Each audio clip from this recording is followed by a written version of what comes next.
Paz seja convosco de novo. Amém. De novo? Claro, quanto mais melhor, né? Ixi, quanto mais melhor, né? Como diz o mineiro, mais melhor. Quanto mais melhor. Por falar nisso, como é que tem a revista Veja, né? Tem a revista Veja? É. Oxe, você atrapalhou, hein, cara? Cara sem graça. Cara sem graça, né? E lá em Curitiba, como é que é? A revista lá em Curitiba, a Veja lá em Curitiba. Uai? Glória a Deus. Amém.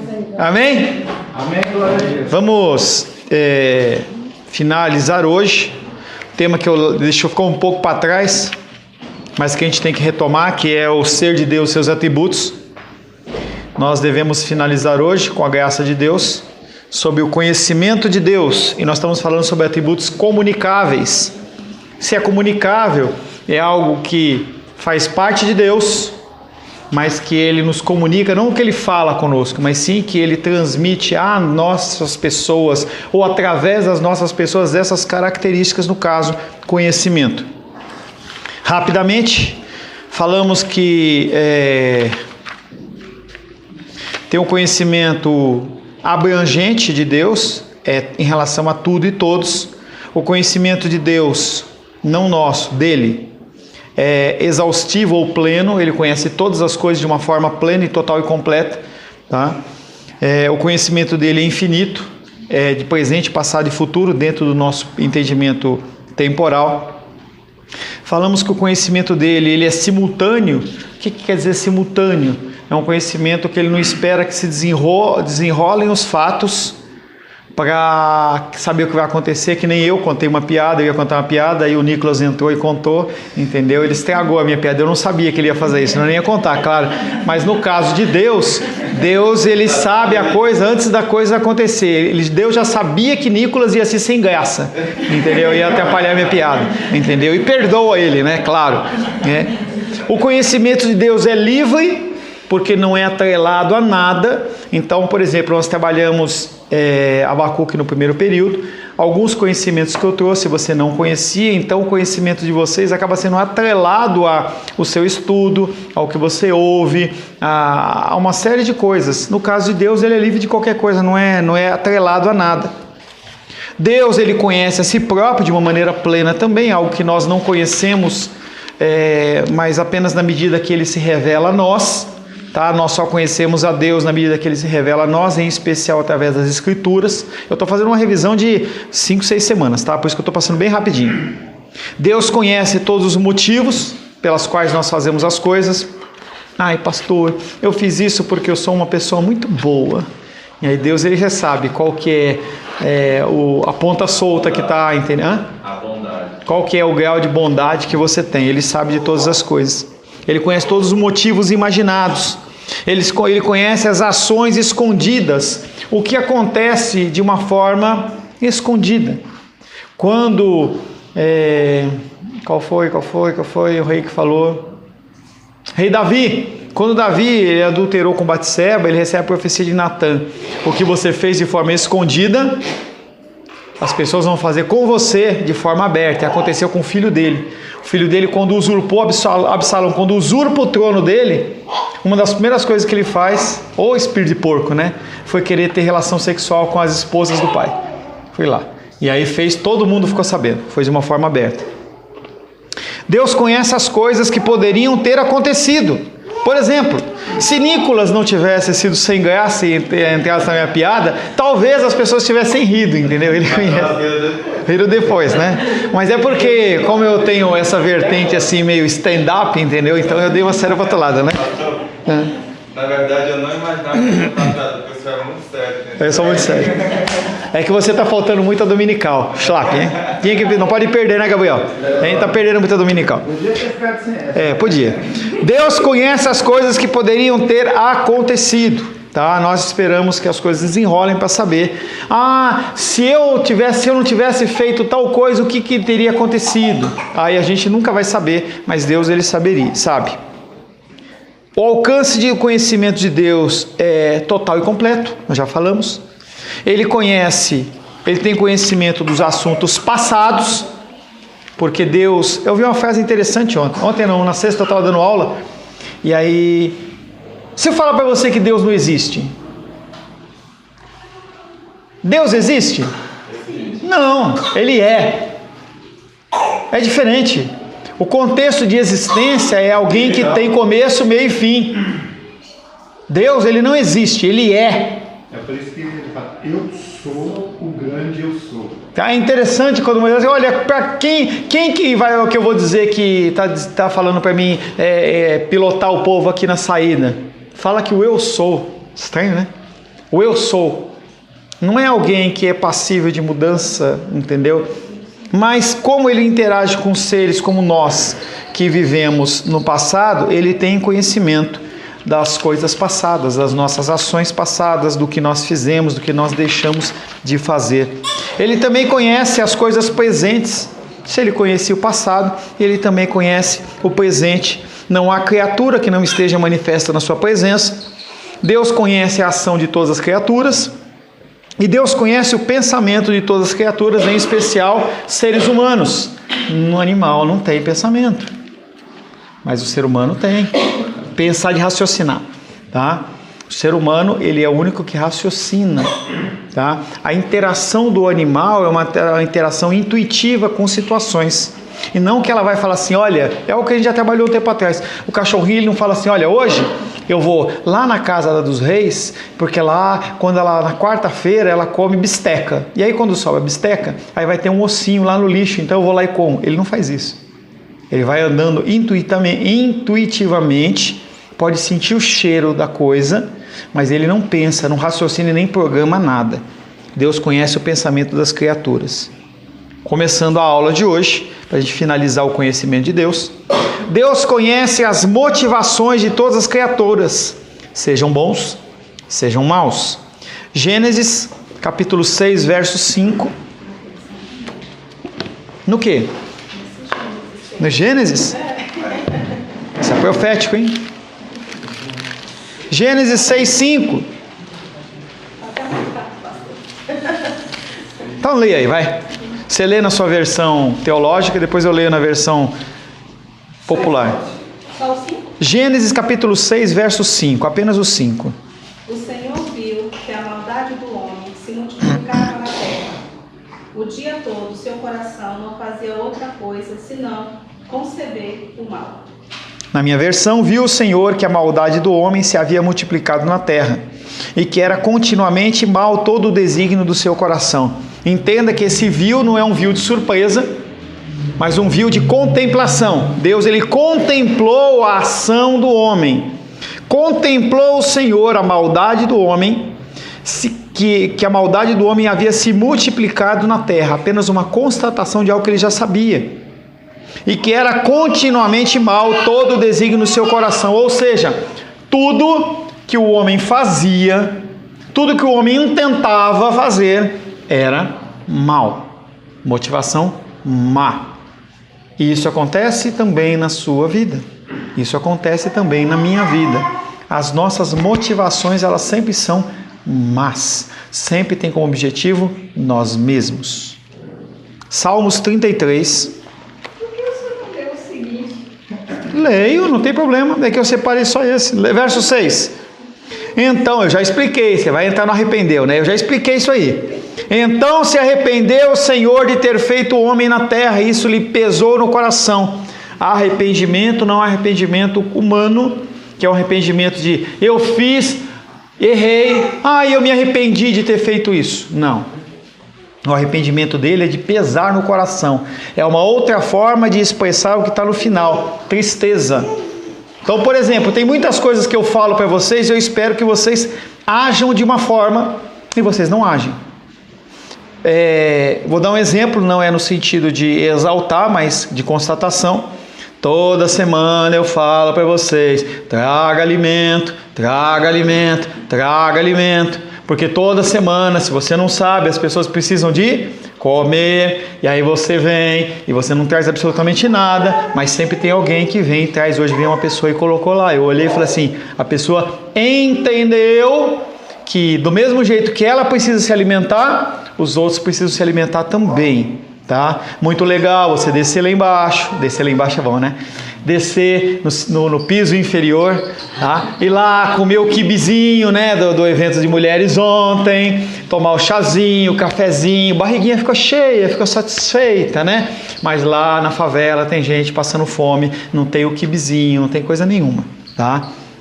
Então, o arrependimento é nesse sentido. Fale. Mas assim, pra mim continua nebuloso. Que pena. Porque assim, o pesar de Deus, né, de ter criado o homem. Não, apesar eu vou falar pela enésima vez, interrompendo você, porque eu sei o que você vai falar, porque você já fez essa pergunta pelo menos umas 5 vezes. O arrependimento de Deus não é arrependimento do homem. O arrependimento do homem é um arrependimento emocional e pecaminoso, de Deus não é. A tradução que a pessoa faz, ele procura uma palavra na língua portuguesa que expresse algo semelhante, mas não é. A literatura aqui é hebraico, e a palavra que ele achou melhor na tradução colocou arrependimento, mas arrependimento, quando a gente faz a relação com arrependimento nossa de erro, ela é equivocada. É de tristeza. Pode continuar sua fala. Então, essa tristeza, para mim, se Deus for triste por ter criado o homem... Você novamente, eu acabei de falar para você, eu vou falar mais uma vez. O arrependimento de Deus, a tristeza de Deus não é uma tristeza de que ele cometeu um erro. Como nós já falamos no conhecimento de Deus, ele sabia que a pessoa ia fazer aquilo.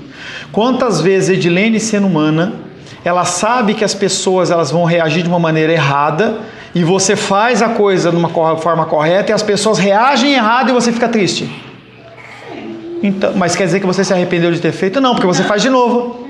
Imagina Deus. Mas eu fico triste. E ele fica triste, mas você não vai deixar ele fazer. A tristeza e o pesar não é algo que você se arrependeu como um erro, e sim que, apesar dele ser Deus, e aí o sentimento fica complexo da gente explicar, é como se ele falasse, poxa, poderia ter feito diferente, né? Mas não fez. Mas aí é pensamento. Aí é filosofia, a gente vai entrar numa filosofia. O exemplo que o senhor usou, usando a própria Edilene, fica mais fácil de entender. Por exemplo, Deus sabia que era o certo era criar o homem para revelar todo o projeto da salvação. Mas ele sabia que ele criando o homem iria pecar. Isso não pode, isso não isenta ele de ter pesar no coração, tá? Salmos 33. Quando você perguntar de novo, eu respondo de novo, tá? Não tem problema não. Eu vou continuar perguntando até entender, mas eu continuo não entendendo. Vai orar. Salmos 33, versos 13 a 15. Posso ler? Pode, para você aliviar um pouquinho a tensão do seu coração. 13 a 15? 33, a Edilene vai ler Salmos 33, Salmos 13 a 15. Sabe que eu te amo, né? Tá, sabe, né? Fala para ficar gravado lá. Eu sei. Então vai. Do 13 ao 15? É. O Senhor olha dos céus, vê todos os filhos dos homens. Do lugar de sua morada, observa todos os moradores da terra. Ele que forma o coração de todos eles, que completa todas as suas obras. Tá? De novo, Senhor olha dos céus, vê todos os filhos dos homens. Do lugar de sua morada eterna, do lugar de sua morada, observa todos os moradores da terra. Ele, quem forma o coração de todos eles, que contempla todas as suas obras. Deus conhece a motivação de todas as criaturas, sejam maus, sejam bons. Nada do que os homens maquinam é escondido do Senhor. O mais profundo do coração é descoberto aos olhos do Senhor. E tudo que os homens estão fazendo, hoje, será trazido à tona. Demos o exemplo de Davi. 1 Coríntios,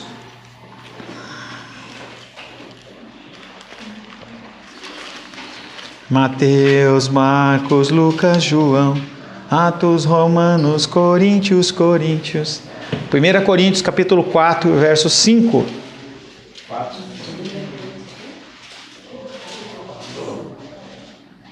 carro não está conectado aqui não, para gravar. Não, nunca, é só depois que eu copio.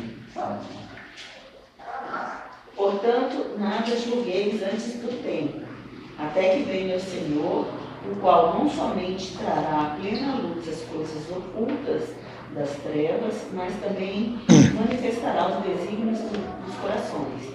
E então, cada um receberá o seu louvor da parte de Deus. Portanto, nada julgueis antes do tempo. Pastor, não posso julgar.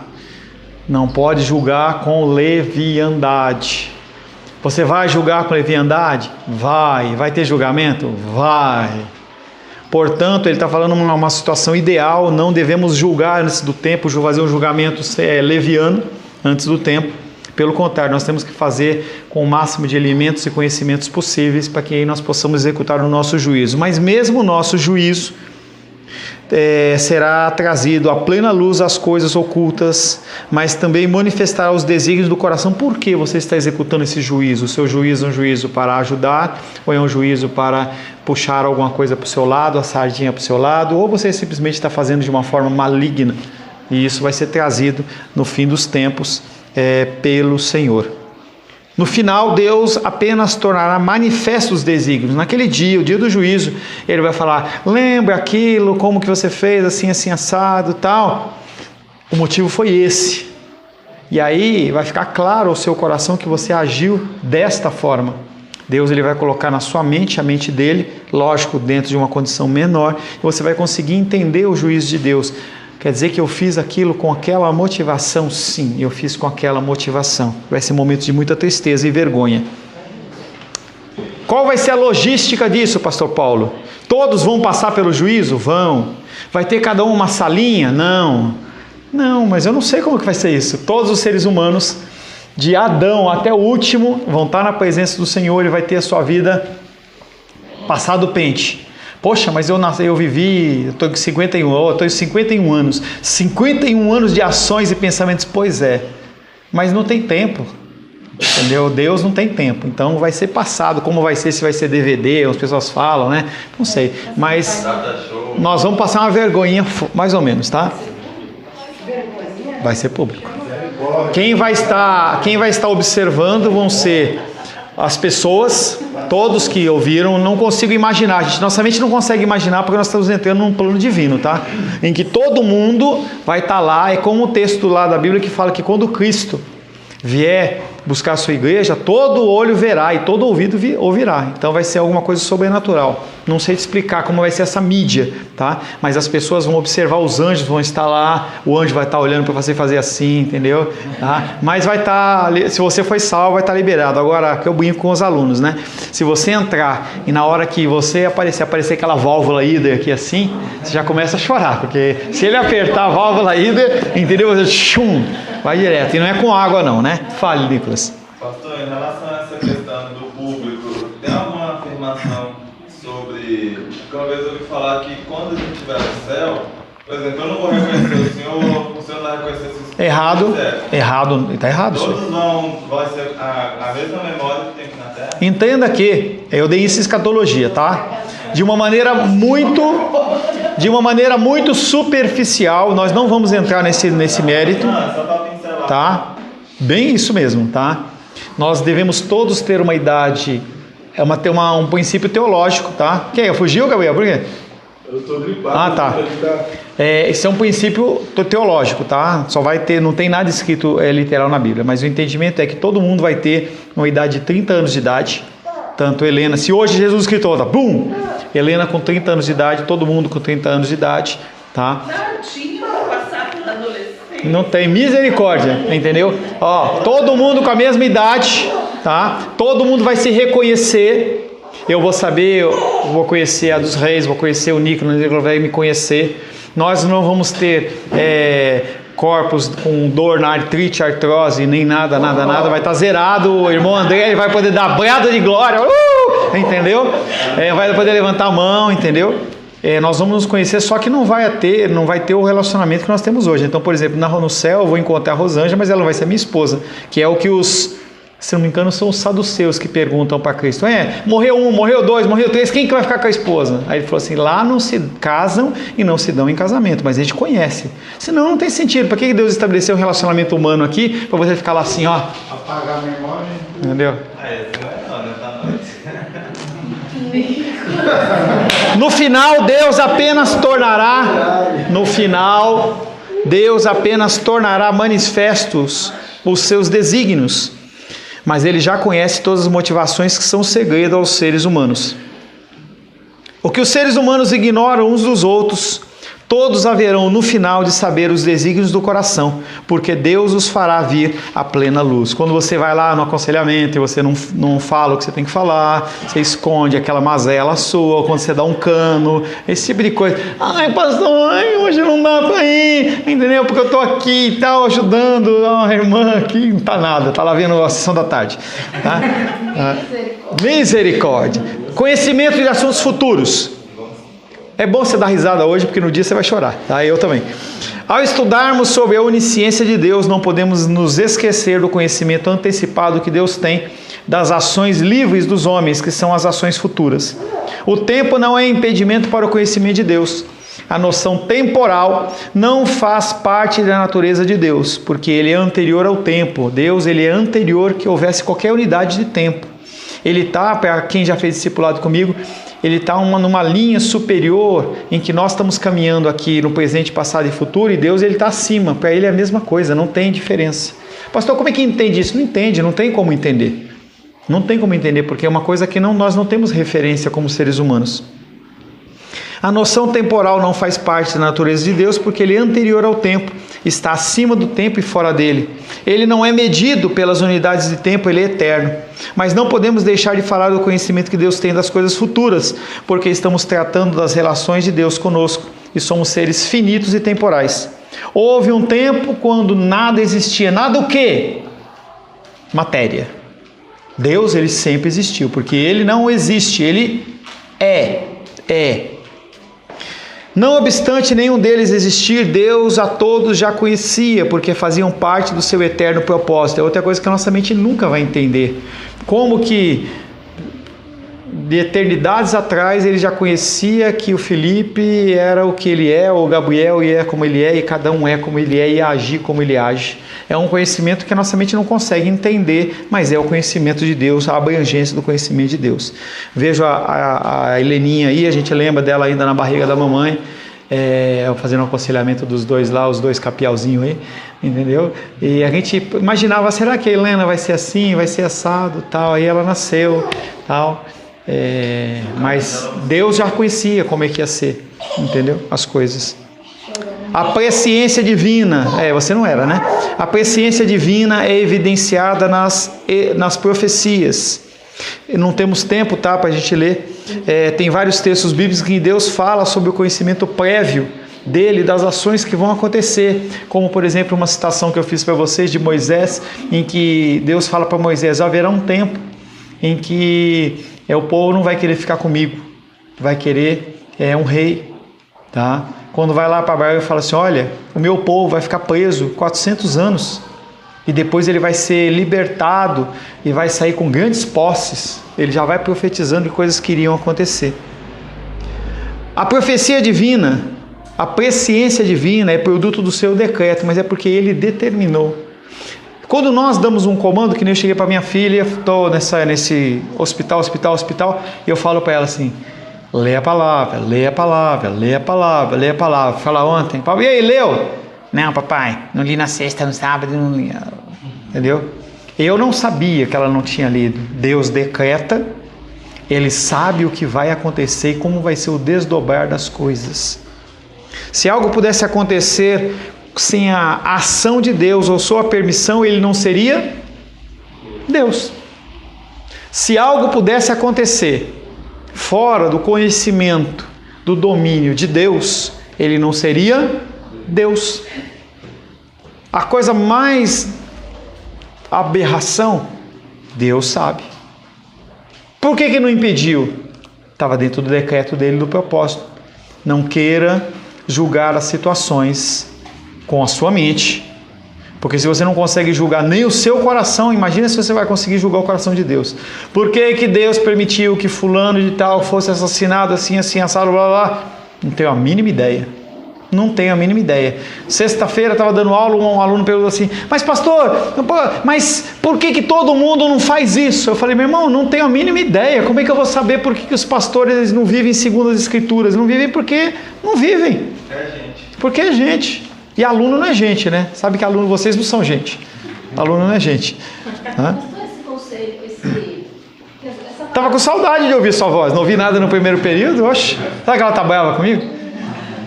Esse diálogo que você falou isso, né? Porque, às vezes, antigamente, alguns anos atrás, tinha uma amiga que ela era muito apaixonada pelo livro de João. E na época que ela me falava do livro de João e fazia estudo do livro de João, uma paixão pelo livro de João, eu não tinha aquela coisa. Né? E quando eu cheguei aqui, né, você estudando o livro de João, eu falei, gente, eu fiquei impressionada com o livro de João. Né? Eu falei, gente, que livro maravilhoso. Então, às vezes, a gente recebe conselhos ou né, a pessoa recebe conselhos, alguma coisa.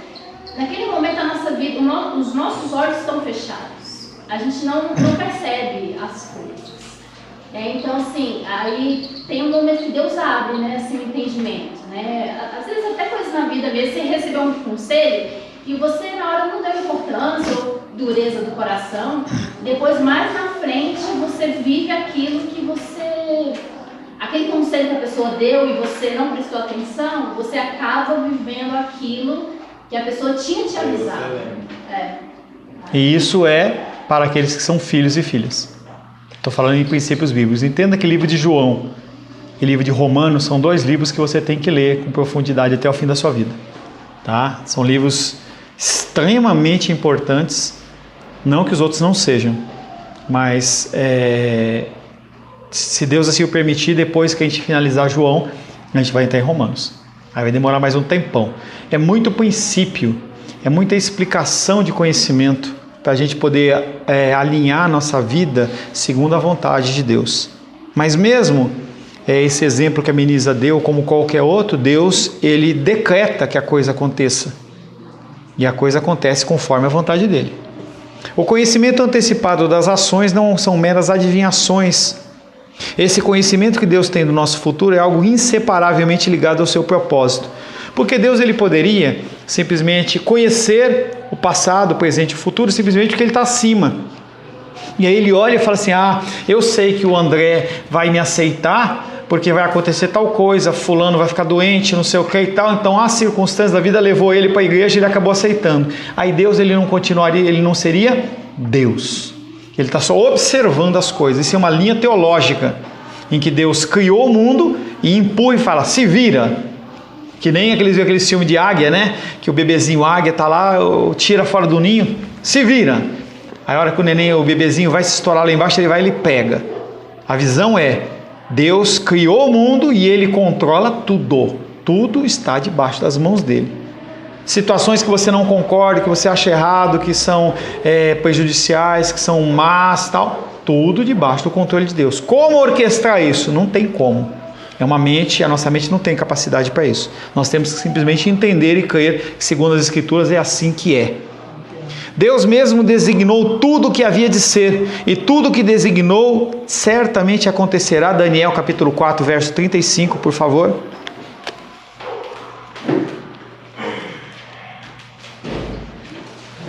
Depois de Ezequiel, Daniel 4, 35. Para mim, eu vou ler. Daniel 4, 35. Todos os moradores da terra, não achou, né? Não decorou os livros, né? Não foi lá no livrinho do R.R. Soares, na musiquinha do R.R. Soares, né?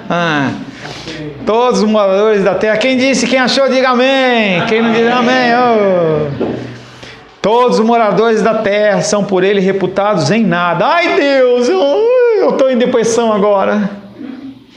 Todos os moradores da terra são por ele reputados em nada. E segundo a sua vontade ele opera com o exército do céu e os moradores da terra. Não há quem possa deter a mão nem lhe dizer, que fazes? Parece que a gente tem domínio. Tem domínio nada. Que domínio, tá? É igual o texto do oleiro, né? Do oleiro, acho que em Jeremias, né? Jeremias. E nós somos como vasos nas mãos dele, né? E perguntar perguntar para ele o que ele está fazendo, né?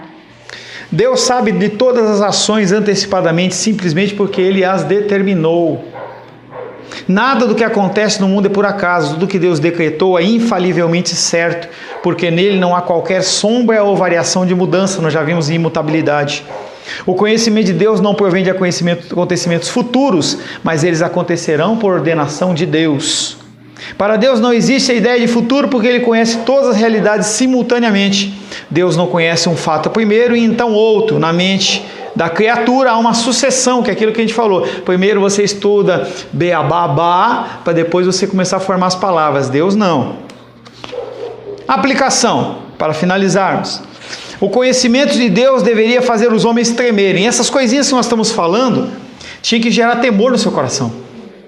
Quando a gente fala de juízo, você deveria tremer nas pernas e não dar risada. E a gente leva aquilo na piada. Esse conhecimento de quem é o Deus que você serve deveria fazer a gente tremer, mudar pelo menos nossa forma de agir. A simples ideia de que Deus conhece os pensamentos e imaginações humanas deveria nos fazer obedientes a Ele, porque Ele é um Deus vingador. Ele vai cobrar aquilo que você fez ou que você não fez. Toda ação, toda omissão, mais pesado para você. Eu não estou nem aí se você fica chateadinho, tá?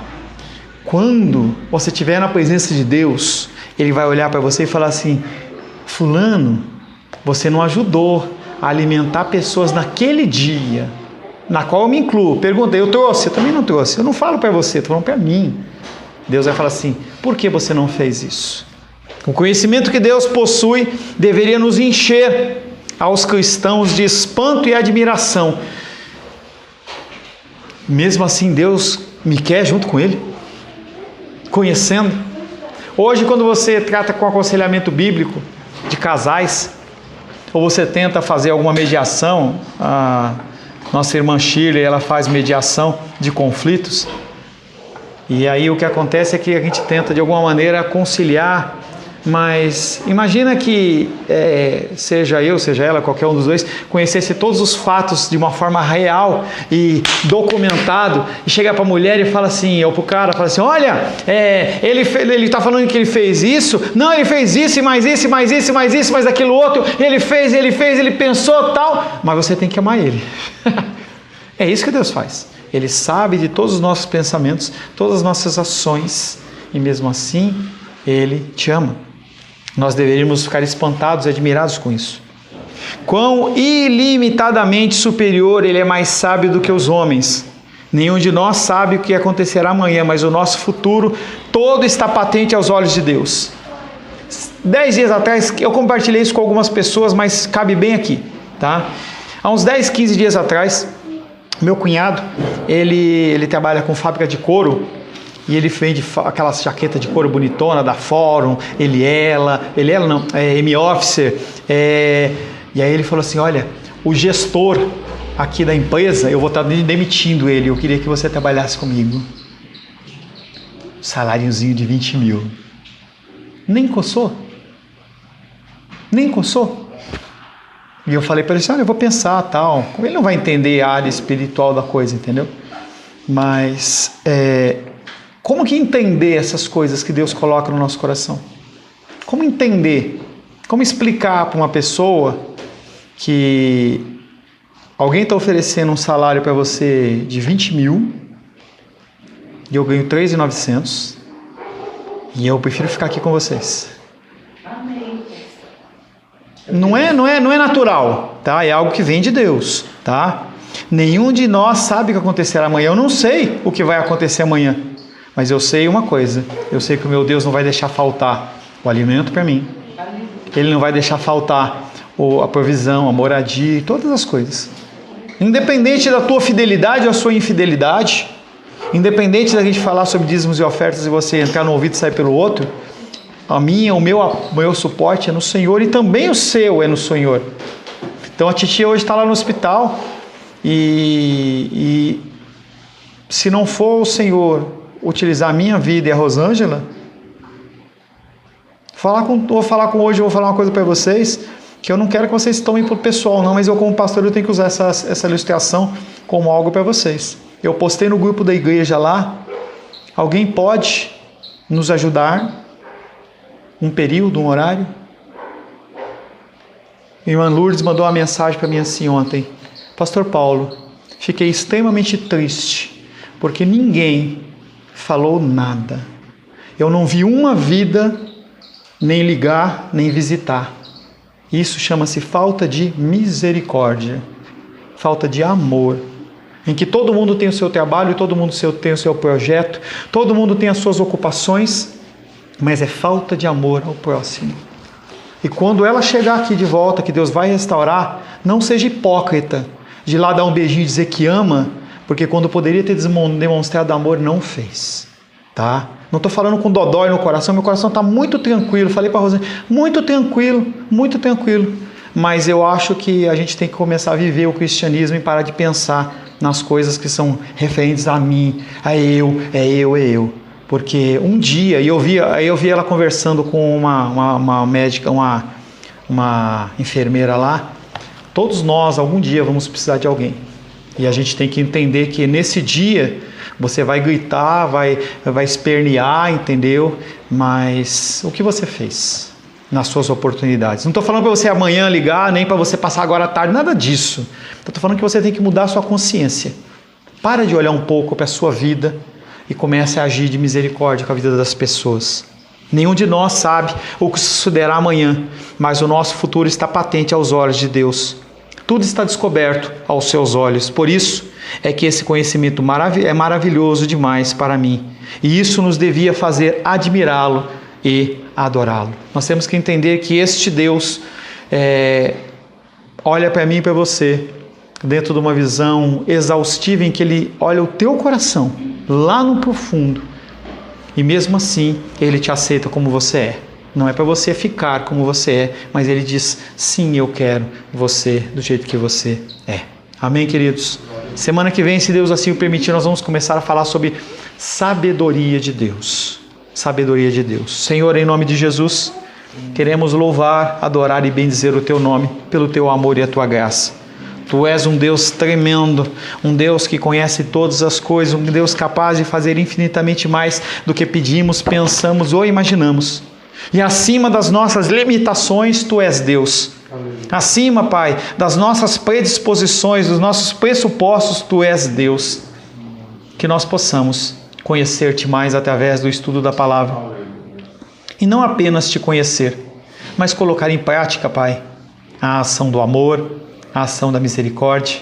Quanto tempo nós teremos, Pai, os nossos amigos, as nossas amigas, os nossos irmãos e irmãs perto de nós, que nós possamos deixar de olhar para nós, nossas atribuições, mas que nós possamos olhar para a vida dos nossos irmãos que sofrem e padecem. E assim, talvez, no dia do juízo, o Senhor olhe para nós e diga, entra, filho amado, entra, filha amada, no gozo do Senhor. Em nome de Jesus. Amém.